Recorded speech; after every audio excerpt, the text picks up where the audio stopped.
Hello, and welcome to SteadyStep English. Hello, everyone. Our goal here is, well, it's pretty simple, really.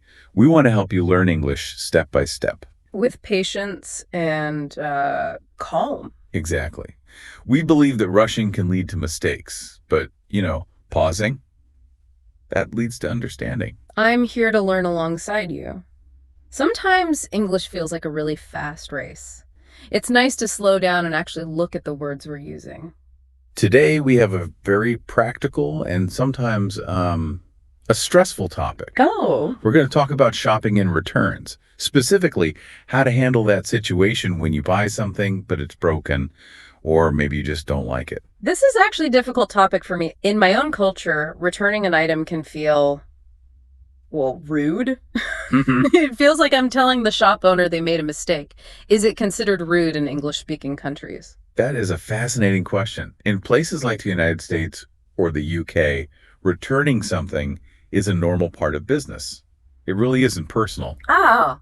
It's just a transaction. However, you do need the right vocabulary to make sure the conversation stays polite.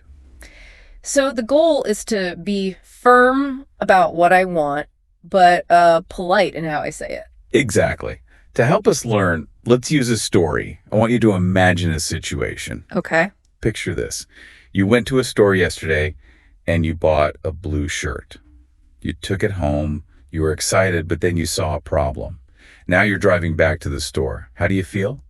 Honestly, a little nervous. I'm worried they'll say no, or that I won't have the right words to explain. That's very common. But remember, you have rights as a customer. So let's walk through the door together. You approach the counter. Right.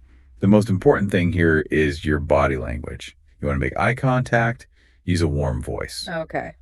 I'm at the counter. I'm holding the blue shirt.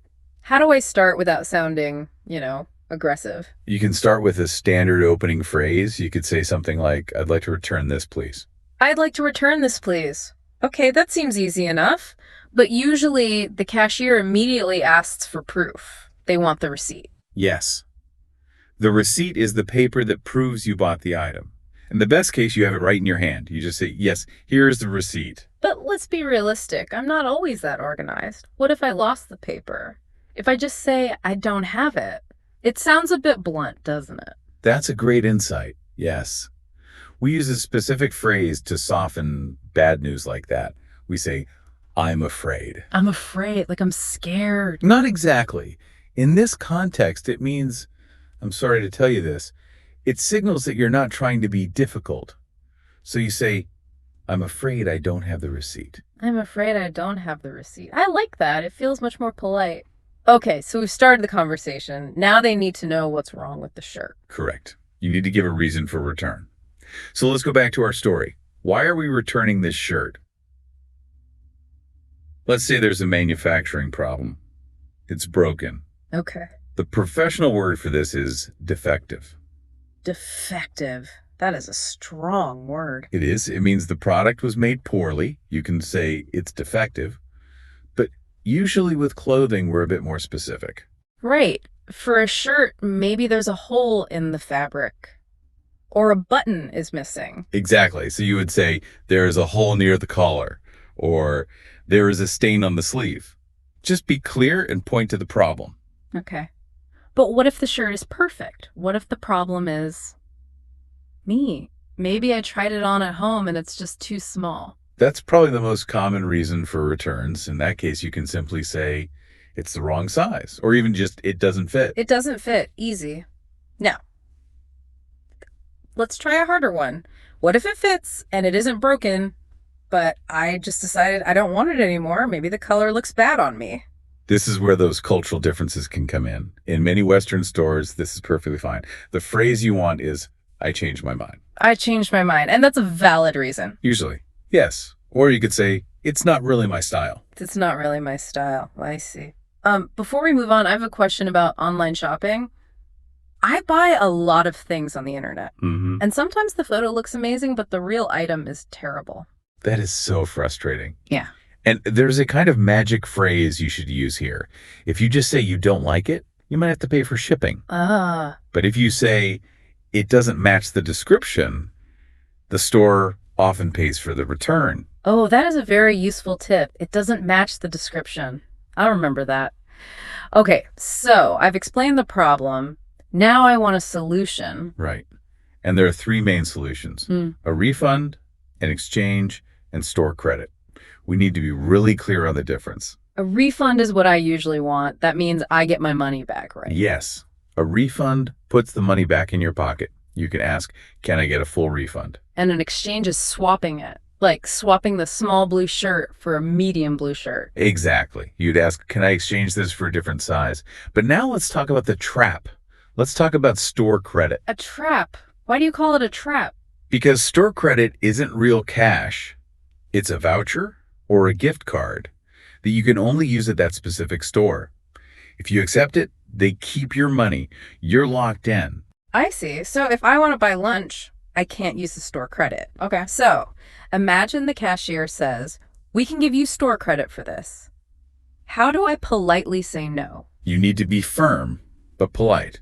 You can say something like, I would prefer a refund to my original payment method, please. I would prefer a refund to my original payment method. That sounds very professional. But what if they say no? What if they point to a sign and say, it's store policy? Now we are entering the negotiation phase. Every store has a return policy, their list of rules. And they might say, this was a final sale item, or you removed the tags. This is the moment where I usually just give up. I feel, defeated. But if I have a good reason, like the hole in the shirt, should I push back? Yes, you should. The key is to acknowledge their rule, but then restate your problem. Use this structure. I understand the policy, but, okay, I understand the policy, but this item is defective. Perfect. Or, I understand the policy, but I'm really not satisfied with this quality. If the cashier still says no, you have one final option. I think I know this one. I need to speak to the person in charge. The manager. The manager. Yes. But don't shout. Stay calm. Just say, may I please speak to a manager? Often, the manager has the power to break the rules where the cashier doesn't. That's a good point. The cashier might want to help, but they aren't allowed to. The manager has the key to the system. Exactly. Now, let's assume you succeeded. You got your refund for the blue shirt. It's so important to end the interaction positively. I always say thank you. Thank you for your help. That's perfect.